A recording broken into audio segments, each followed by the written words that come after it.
नमस्कार, पंजाब केसरी में आपका स्वागत है। मैं हूं बलवंत तक्षक। केंद्र के कृषि कानूनों के खिलाफ किसान पिछले 3 हफ्ते से आंदोलन कर रहे हैं। केंद्र सरकार के साथ कई दौर की बातचीत के बावजूद इस समस्या का कोई समाधान नहीं निकला है। किसान चाहते हैं कि कृषि कानूनों को रद्द कर दिया जाए। इस मुद्दे पर आज हमसे बातचीत करने के लिए मौजूद हैं हरियाणा विधानसभा के पूर्व स्पीकर और कांग्रेस के वरिष्ठ नेता अशोक अरोड़ा। अरोड़ा साहब, आपका स्वागत है। धन्यवाद तक्षक जी। आपको क्या लगता है, इस समस्या का समाधान कैसे हो सकता है? पिछले 3 हफ्ते से वो अन्नदाता जो गर्मी सर्दी की परवाह ना करते हुए, धूप छांव बरसात की परवाह ना करते हुए खेत में काम करके अन्न पैदा करके इस देश के लोगों का पेट पालने का काम करता है, आज इस दिसंबर के महीने में कड़कती सर्दी में आज वो खुले आसमान पे सोने पे मजबूर हुआ है। 12 हमारे किसानों की इसमें जान जा चुकी है। और केंद्र की सरकार है जो केवल और केवल पूंजीपतियों के कहने पे, प्रधानमंत्री केवल अपने पूंजीपति मित्रों को खुश करने के लिए आज 3 जो अध्यादेश जिनको बिल का रूप देकर इस देश के ऊपर थोपना चाहते हैं, आज उस बात पे अड़े हुए हैं।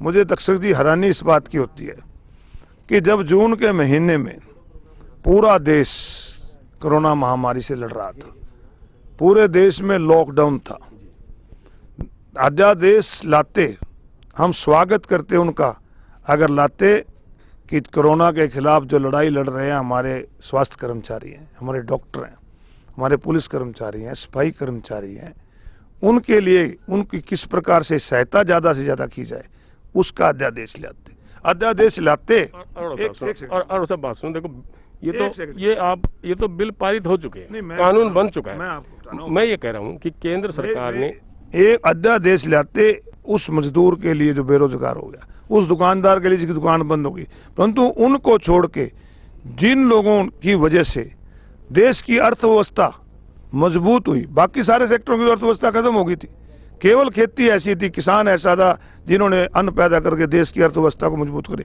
उस पे नजर पूंजीपतियों की थी, उनके लिए बिल बना कर करती है। देखिए, कानून तो बन चुका है।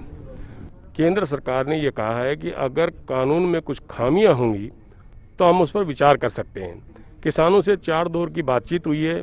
एमएसपी की लिखित में गारंटी देने पर केंद्र सरकार तैयार हो गई है। अभी भी कृषि मंत्री का बयान ये था कि हम किसानों के तरफ से हमसे मिलने का इंतजार है कि वो कब हमारे साथ आते हैं और कब बातचीत करते हैं। तो ये बातचीत कैसे होगी फिर अगर किसान नहीं जाएंगे तो? आपको 1 मिनट लूंगा जी।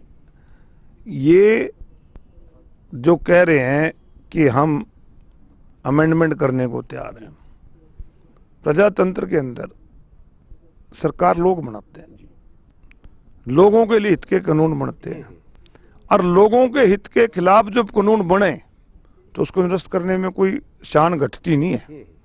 और रही बात, आप कह रहे हैं कि सरकार कह रही है कि एमएसपी लिखित में देने को तैयार है, मुझे आप ही बता दो किस प्रकार से भ्रमित कर रहे हैं।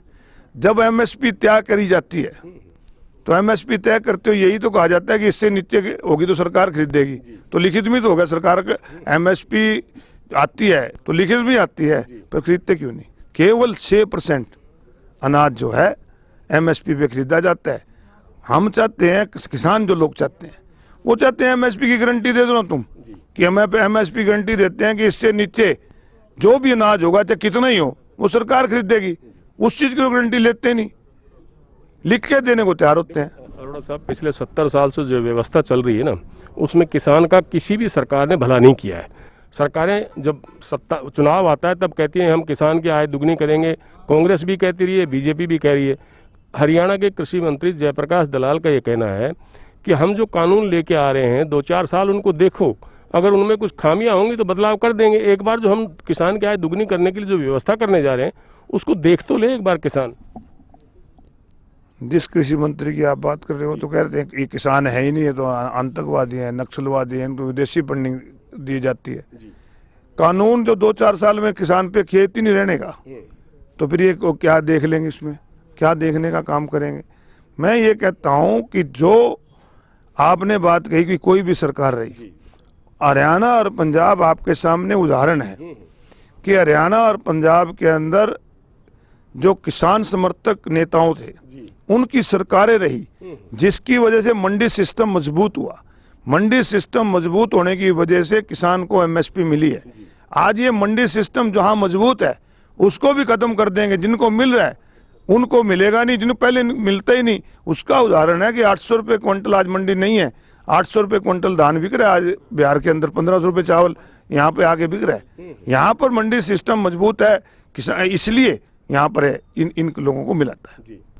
अभी उप मुख्यमंत्री दुष्यंत चौटाला जी केंद्र के कई मंत्रियों से मिलकर आए हैं और उन्होंने वापस लौटने के बाद ये कहा कि अगले 48 घंटे में किसानों की समस्या का कोई ना कोई समाधान निकल आएगा। आपको क्या लगता है? 48 घंटे तो होली है। ये केवल अपनी विफलताओं को छुपाना चाहते हैं। सरकार के अंदर है, अगर हरियाणा प्रदेश की सरकार ने किसानों पर लाठीचार्ज किया तो अकेली बीजेपी दोषी नहीं है, जेजेपी भी दोषी है। क्योंकि सरकार जो होती है सबकी इकट्ठी होती है। कोई ये नहीं होता है कि मुख्यमंत्री है तो उसकी सरकार है। जो मंत्रिमंडल का फैसला होता है सारे मंत्रिमंडल का होता है। लाठियां बरसाई गई सरकार द्वारा तो वो सरकार द्वारा बरसाई गई है। सरकार जेजेपी की भी है, सरकार बीजेपी की भी है। और आज अगर वाटर कैनन का इस्तेमाल हुआ, आज अगर उनके रास्ते रोके गए हैं तो पूरी तरह दोषी है। आज किस प्रकार से इस दोष से बचा रहे, केवल और केवल लोगों के आंखों में धूल झोंकने का काम कर रहे हैं आज केंद्रीय मंत्रियों से मिलकर। वो तो जेजेपी का तो एक शिष्टमंडल गृह मंत्री अनिल विज से मिला था और उन्होंने ये मांग भी की थी कि किसानों पर जितने भी मुकदमे दर्ज किए गए वो वापस ले लेने चाहिए। वो कह रहे हम किसानों के साथ खड़े हैं। हैरानी की बात है, एक भाई मुकदमे बनवाता है सरकार में रह के और दूसरा भाई संगठन में कह मुकदमे वापस होने चाहिए। ये किस प्रकार की दोहरी चाल है? बनाते भी आप हैं और कहते हैं वापस भी होने चाहिए। मुकदमे तो वापस नहीं, मुकदमे तो उन लोगों पे होने चाहिए जिन्होंने उनका रास्ता रोका है। रास्ता रोक का पहली बार हुआ है कि रास्ता रोक के करते हैं। ये तो बल्कि हरियाणा प्रदेश के नेता तो इस आंदोलन को कैसे खत्म किया जाए, आज इनको एसवाईएल भी याद आ गई, कैसे बांटा जाए उनको। आज एसवाईएल बने हरियाणा प्रदेश की जीवन रेखा, पर उसका पहले 10 नवंबर 2016 से आया हुआ था। उस समय कहाँ थे ये लोग? तो ये केवल आंदोलन कैसे कमजोर हो इस प्रकार की बात करते हैं। अरोड़ा साहब 10 किसान संगठन केंद्रीय मंत्रियों से मिले हैं और उन्होंने किसानों की समस्याओं के साथ साथ एसवाईएल का मुद्दा भी उठाया है। जाहिर है आप भी कह चुके हैं हरियाणा के लिए जीवन रेखा है एसवाईएल, अगर बनती हो तो आप इसको किसानों में बांटने के तौर पे क्यों देखते हैं? हमने कहा है कि जीवन रेखा है हरियाणा प्रदेश की, पर मैं आपको कह रहा था कि 10 नवंबर 2016 को माननीय सुप्रीम कोर्ट के 5 जजों का फैसला आया था, जिसमें पंजाब सरकार द्वारा, पंजाब की विधानसभा द्वारा जो नदी जल समझौते खत्म करने का जो बिल था उसको उन्होंने निरस्त कर दिया उस फैसले को।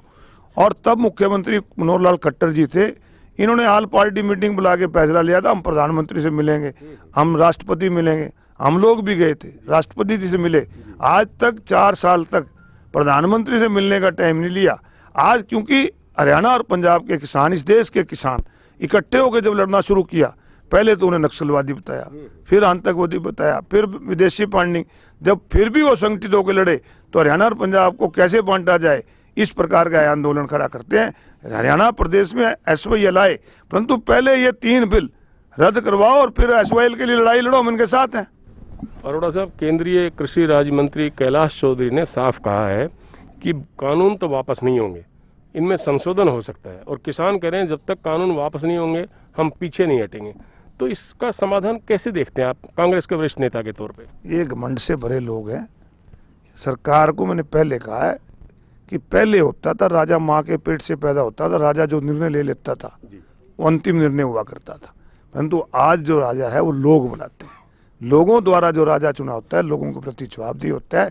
इससे कोई शान नहीं घटती कि हम बिल वापस ले लेंगे तो इनकी शान घट जाएगी। इनको तुरंत बिल वापस लेने चाहिए, क्योंकि प्रजातंत्र के अंदर सरकार लोग बनाते हैं और अहंकार तो हमारे यहाँ कहते हैं रावण जैसे लोगों का नहीं रहा, तो फिर इनका कैसे रहेगा। शुक्रिया अरोड़ा साहब हमसे बातचीत करने के लिए।